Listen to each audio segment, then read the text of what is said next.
Warning: our YouTube channel and its videos may contain scenes, language, and content that may not be appropriate for all audiences.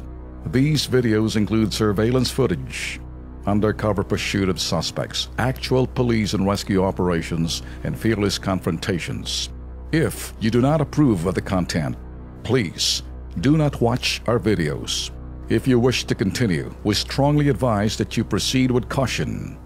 Viewers' discretion is advised.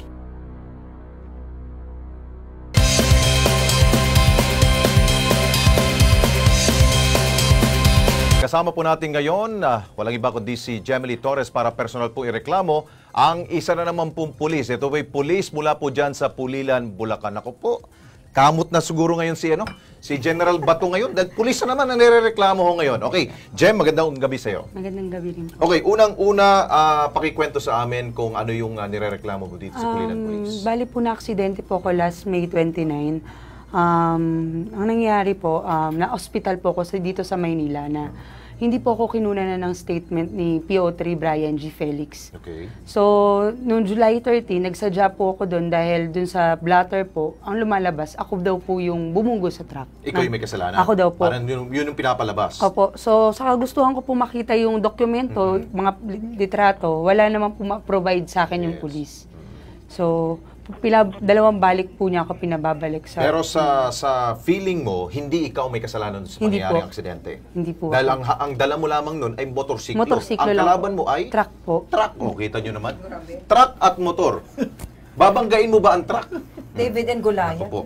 Ngayon, hinihingi mo yung police report. Police report po, picture po, ORCR, tsaka driver's license ng truck driver po. Oo, para anong gagamitin mo dun itong police report nito?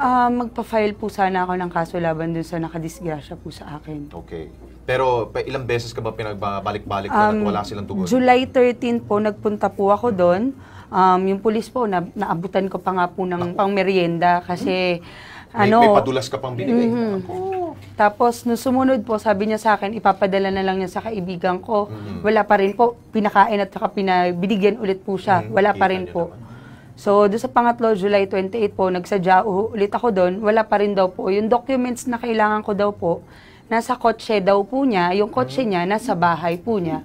So, wala po ako talagang documents na makuha sa kanya. Okay, medyo nakuha na natin ang picture kung ano nangyari sa disgrasya mo at yung kailangan mo. Apo. Ito yung police report. Kakusapin natin ang hepe ng Pulilan Police Station. Walang iba kundi si Superintendent Satur Endyong.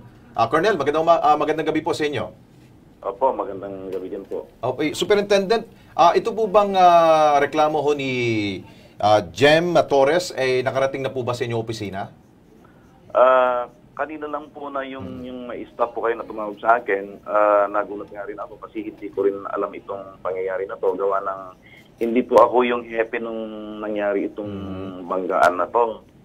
Ngayon, itong reklamo naman niya ay siguro, usapan siguro nila ito between her and yung investigador ko siguro na hindi nakarating sa akin. Kaya ganun pa man, kung ano po yung reklamo niya, ay pwede pong dumulog sa opisina at personal ko po siya makausap sana para alam okay. po. Napakasimple lang kasi, Superintendent, ang kanyang kahilingan. Dahil kita nyo naman po, yung nangyari sa kanyang aksidente, alam mo ba ho ninyo, bakal na ho yung kanyang binti.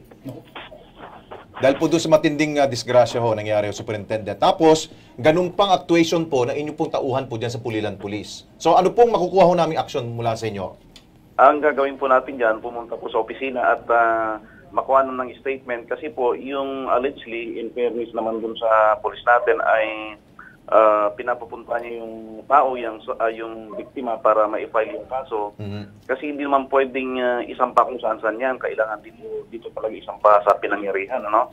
So, dito po yung jurisdiction ng nangyaring kaso. So, kailangan dito rin ma-file. So, pumunta na lang po yung biktima sa atin at tulungan naman natin para ma-file yung kaso. Base ho kasi, Superintendent, sa kwento niya sa akin, mukhang lumalabas po, mukhang sinortcut po nitong pulis mo, ito pong investigasyon. Mukhang pumapabor po doon sa kanya pong nakabangga. Ito po yung may-ari yata ng truck na ito. Mukhang konting shortcut yata ang ginawa ho. At meron po ba tayong gagawin po laban po doon sa pulis ho ninyo? In fairness naman dun sa pulis natin, nakausap ko kayo umaga through telephone.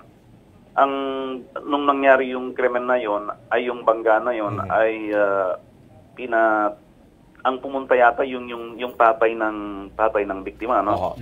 So pumunta sa opisina, hinol daw nila actually yung truck magdamag para maantay kung ano yung usapan. Ngayon, ang inaasahan ng ating investigador na gawin ay dapat ma-file yung kaso kahit makuhanan ng statement yung tatay and eventually yung biktima kasi nasa hospital pa, pero mukhang may parang arrangement sila doon sa insurance company, yung may-ari ng truck.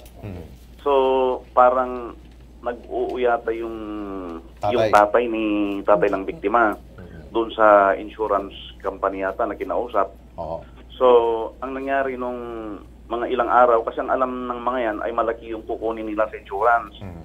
Yung pala ang nangyari, maliit din lang pala yung parang ibibigay ng insurance. Kaya nag-iisip yata yung biktima na kung ganun din lang ay magpapail sila ng kaso. And tama naman kasi siyempre nga ay kung yung ginastos nila sa hospital ay malaki, edi dapat talagang isettle talaga na nakapangga nila. Okay, ganito po, Colonel, para meron na ako ko'y pangako na ayusin na ho ninyo itong problema ni Jem. Bukas sa bukas po ba, pwede ba ho na ma-release na ho yung police report po niya? Actually, nakuha niya yung police report. Nakuha niya. Ngayon, pumunta na lang po sa opisina para proper na makuha na ng statement at nang ma-file na natin. Kasi actually, nakuha niya yung police report eh. Pero hindi lang yung kasi ang basihan para ma-file yung kaso. So, kailangan makuha na po ng statement ng ating police kasi kailangan yung mga statement din ng mga first responder doon. Unang-una, yung nag-responde na yung rescue. So, kailangan lahat-lahat pumunta lang sa opisina para ma-consolidate natin lahat yung ebidensya and proper documents para ma-file po yung kaso. Okay, Colonel, bukas na bukas po, pasasamahan po namin to ng Kilos sa Pronto Team para pupunta po din sa inyo pong police station. Thank you, sir. Yes po, opo. Thank you po. Jem, thank you, Jem, ha?